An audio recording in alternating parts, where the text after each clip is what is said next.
If we may, we'll continue with what we were talking about yesterday, which was violence. I think we should be clear that what these dialogues, these conversations are meant for. For the time being, it seems to me that it is so utterly futile to be concerned with another, to be concerned with the rich or with the poor. Our concern is with a transformation that is necessary within oneself, because, as we said the other day, we are the result of the society which each of us has created. In the state in which we live, there is no difference between society externally and psychologically inwardly. We are trying to understand the structure and the nature of the psyche of each one of us, and we are concerned with bringing about a radical transformation, to go beyond and above this conflict, this violence. Violence not only externally, but also inwardly, the conflict, the contradiction, which breeds aggression, hatred, antagonism.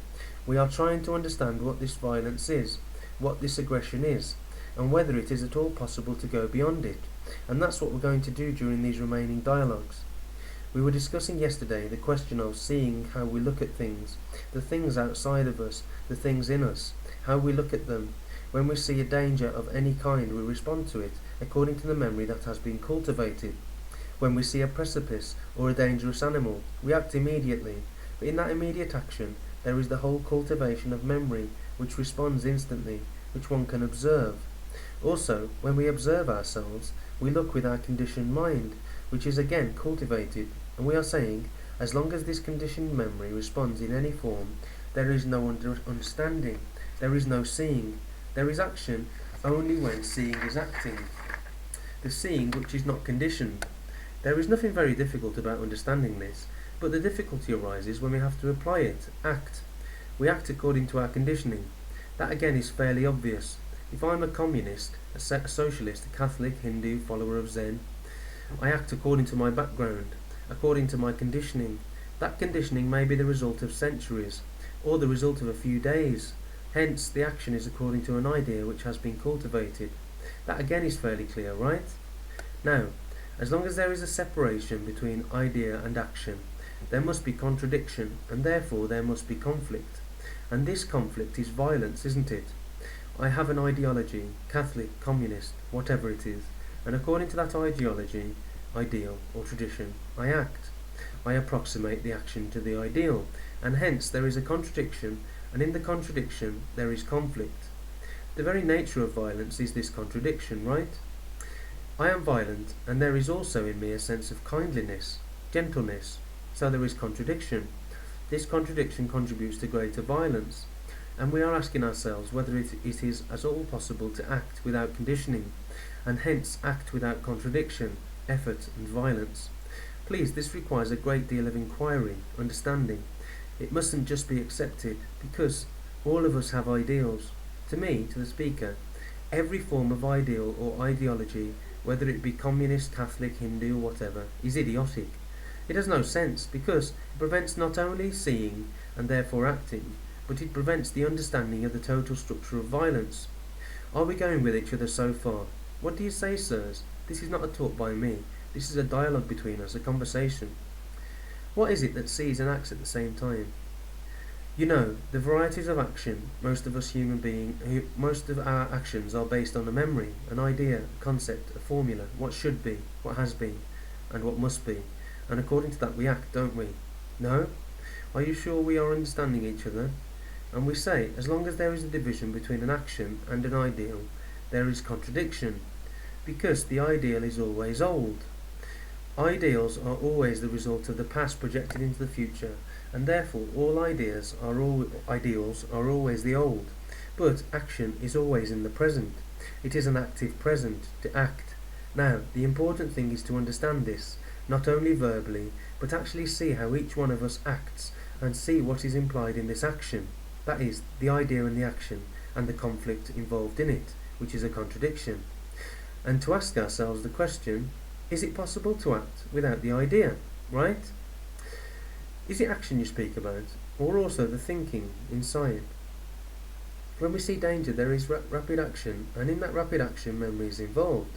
Is what you are talking about an action which is instantaneous, yet also a response of memory? Look, sir, we'll take another example. Let's look at it quite differently. I ask you a question with which you are very familiar. I ask you, what's your name? Where do you live? And your response is immediate, isn't it? Why? Because you are familiar with your name, you are familiar with where you live, so the response is immediate. But in that immediacy, there is a time interval also. It isn't instantaneous. There is a time interval. In that time interval, the mind has acted extraordinarily, quickly, and given the answer, right? If you ask a more complicated question, you have a time interval between the question and the answer. There, the memory is operating, searching, asking, looking. Then, after having found the answer, you reply. And if the question is very, very complicated, you take a long time, perhaps days, weeks, months. All that implies an activity with the field of memory, whether it is instantaneous or whether there is a lag of time. All that implies the activity of memory, and memory is always conditioned. Now, we're asking, in that activity of memory, which is also always conditioned, and hence must always create contradiction, hence conflict, and conflict implies violence, is there an action which is not conditioned? So we are asking whether there is an action, please follow this, an action in which the time interval does not exist. You understand? So we have to inquire more deeply into this question of what is thinking and what is consciousness. Sir, I don't see why that time interval always has to be just the response of memory. After all, we cannot stop what limited intelligence we do have, such as an intelligent appraisal when faced with a situation. Wait, follow it. The operation of that in intelligence has produced violence also. Now, to be free of that violence, we have to bring about a different quality of intelligence, right? And that's what we are seeking, what we are asking ourselves. The intelligence that we have cultivated, which is the result of time and memory, that intelligence is within the limitations of thought. But this action without an ideal may also bring conflict. Of course, sir, of course. A well-known example might be a little child newly born. He sees for the first time the fire. He is attracted by the light of the fire. But then he touches the fire, and he burns himself. We all know this, sir. What's the point? But he has acted without any ideas. And then he has an idea afterwards, and according to that idea he acts. Of course, we know this, sir. That's what we're all doing all the time. But if we act according to an idea, it doesn't always bring a conflict. It gives perhaps a rational event or something like that. You never know. If you see an animal for the first time, and you don't know what kind of animal it is, you look at it without any memory, without any knowledge, and you don't know how you will react. Sir, you see, we have to go into this question of memory. I thought we had explained it enough. We cannot live without memory, right? If you had no memory at all, you would be in a state of amnesia, and you wouldn't know what you were doing, your name, or where you lived, nothing. Memory obviously has its place. We have killed each other in the name of God, in the name of peace, in the name of nationalities for centuries. That is stored up memory, and according to that memory we respond, and that response has produced disastrous results, as well as very good results. Scientifically, it has produced an extraordinary world, but that memory also has produced appalling wars.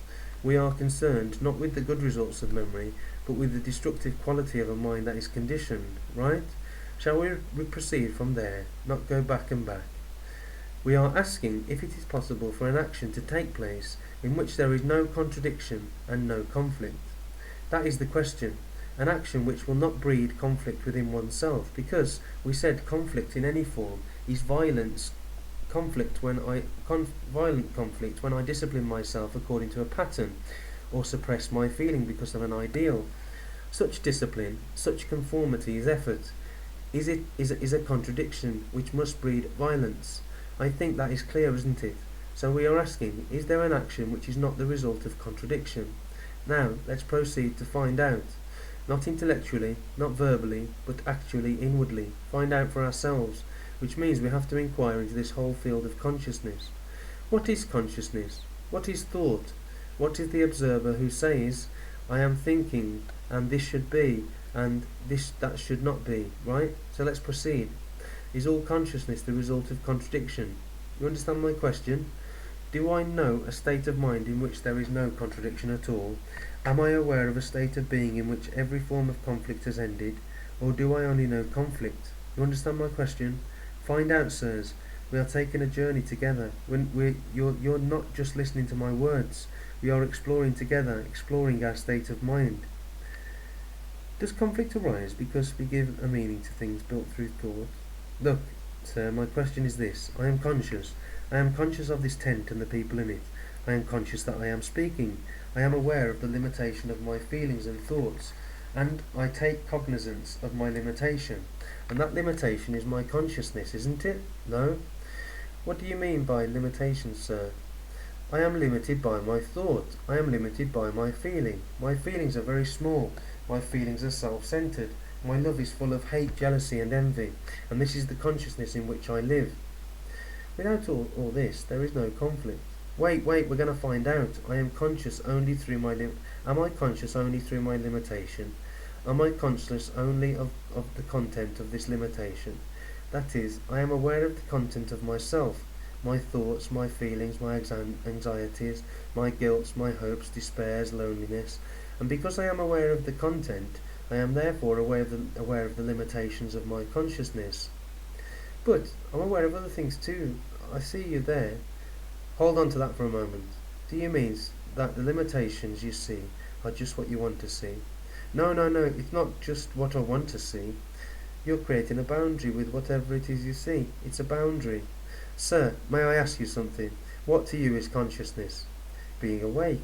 When do you know you're awake? I suppose when I have an experience. Be very simple. Go very simply into this. When do I know I am awake? I don't know I'm asleep. I remember that I was asleep afterwards. Look, please, sir, let's think about this very simply.